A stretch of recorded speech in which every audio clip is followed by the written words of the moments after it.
На гэтую ролю прэтэндуе Юрий Воскресенскі і вось Роман Протасевич. Тут можа быць две версіі. Калі нешта яго хвалюе, то ён абавязкова гэта каментуе.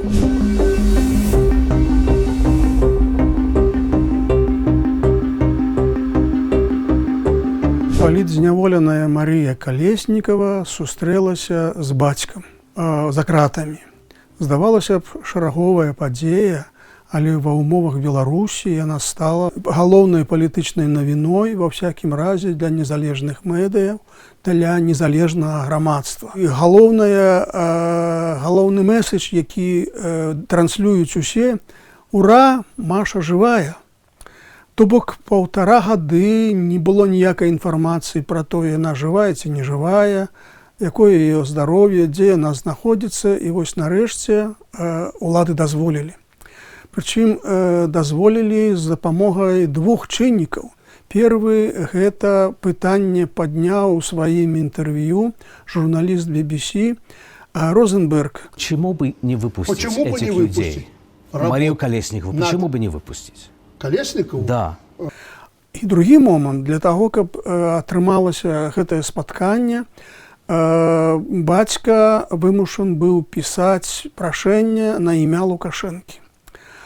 Вось гэта ўсё, што трэба ведаць пра стан з палітзняволенымі ў Беларусі. Гэты стан жахлівы, і вось гэтыя факты менавіта кажуць пра тое, у якім становішчы сёння знаходзіцца краіна, знаходзяцца апаненты Александра Лукашенко. Я записываю это видео как своеобразную реакцию на множество вопросов и теорий, которые появились в интернете после того, как вчера я опубликовал фото и видео со встречи с Марией Колесниковой. Я общаюсь с большим количеством людей, чьим близким нужна помощь. Одним из таких людей как раз является Александр Павлович Колесников. Улады спрабуюць ствараць сваіх праваабаронцаў.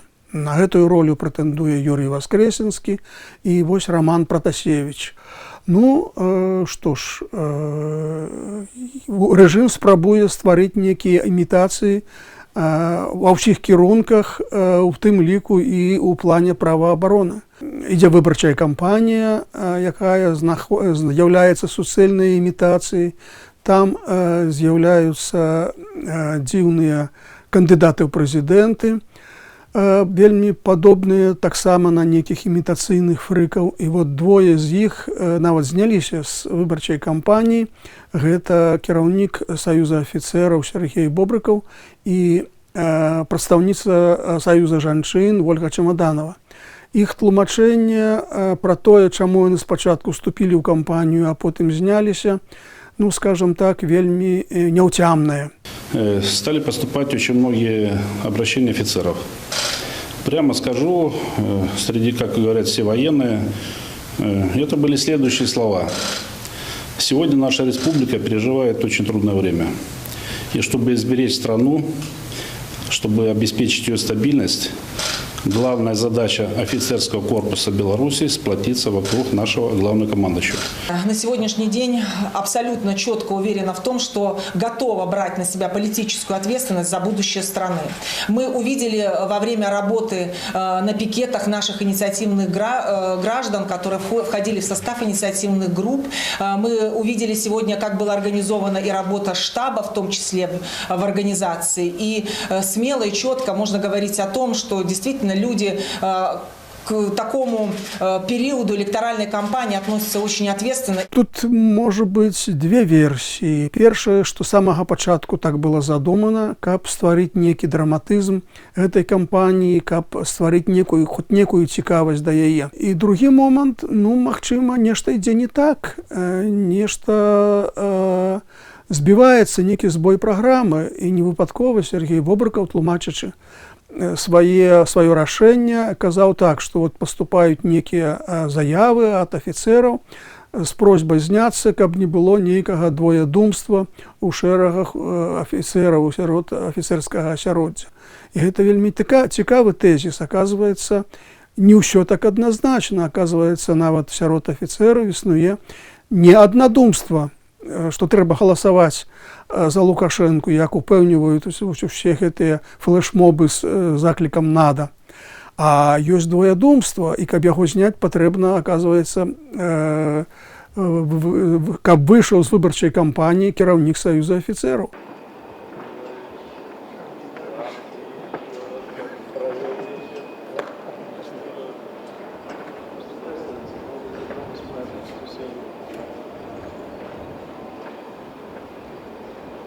У Баку адбыўся 29-й кліматычны саміт. Сэнс яго – гэта барацьба з пацяпленнем, глобальным пацяпленнем у свеце. 27 канферэнцый падобнага тыпу Лукашенко ігнараваў, а вось мінулы год ён ездзіў у Дубай на падобны саміт, ну і цяпер таксама прыехаў у Баку на саміт. Ехаў за 1000 кіламетраў, каб выступіць цягам 3 хвілінаў. Ён падрыхтаваўся, можна меркаваць, каб ператварыць саміт з барацьбы с пацяпленнем у борьбу супраць Заходу. Достаточно сказать, что сегодня, которые так озаботились прежде улучшением климата, отсутствуют на этой конференции. Более того, саботируют. То ли еще будет после президентских выборов в Соединенных Штатах Америки. Ну, але рэгламент у 3 минуты быў вельмі кароткі, ён нават абурыўся, чаму сакратарыят ААН такі дзіўны рэгламент арганізаваў. Но поскольку из-за вот такого махрового бюрократизма секретариата ООН за 3 минуты практически сказать невозможно что-то. Акрамя таго, на полях самміту ён сустракаўся яшчэ з 4 прэзідэнтамі Азербайджана, Арабскіх Эміратаў, Сербіі і Зімбабве. І ўзнікае натуральнае пытанне, ці варта было ехаць за 39 земель, каб мець такі, скажем так, не вельмі вялікі вынік, не вельмі вялікі выхлоп з гэтай ўсяго мерапрыемства. Ну, якая замежная палітыка, такія візіты. Так. Один европеец, это мне, если бы не рассказал Женков, я бы не знал, отказался фотографироваться, семейное фото там в Баку, потому что там есть Лукашенко. Никто это даже не заметил, слушай. Бачыце, тое, што Анджэй Дуда, прэзідэнт Польшы, адмовіўся фатаграфавацца з усімі кіраўнікамі дзяржаў, якія прыехалі на саміт, вельмі моцна закранула Лукашэнку. І нават пул першага паспрабаваў дыскрэдытаваць Дуду некім фотаздымкам, дзе Лукашенко ў гэты час, калі выступае Дуда, сустракаецца з кіраўніком іншай афрыканскай дзяржавы. Ну і потым сам Лукашенко пракаментаваў гэта. Ну, што сведчыць пра тое, што ну так, гэта моцна яго закранула. Ці варта было каментаваць увогуле такую падзею? Ну, але вось жа, калі нешта яго хвалюе, то ён абавязкова гэта каментуе.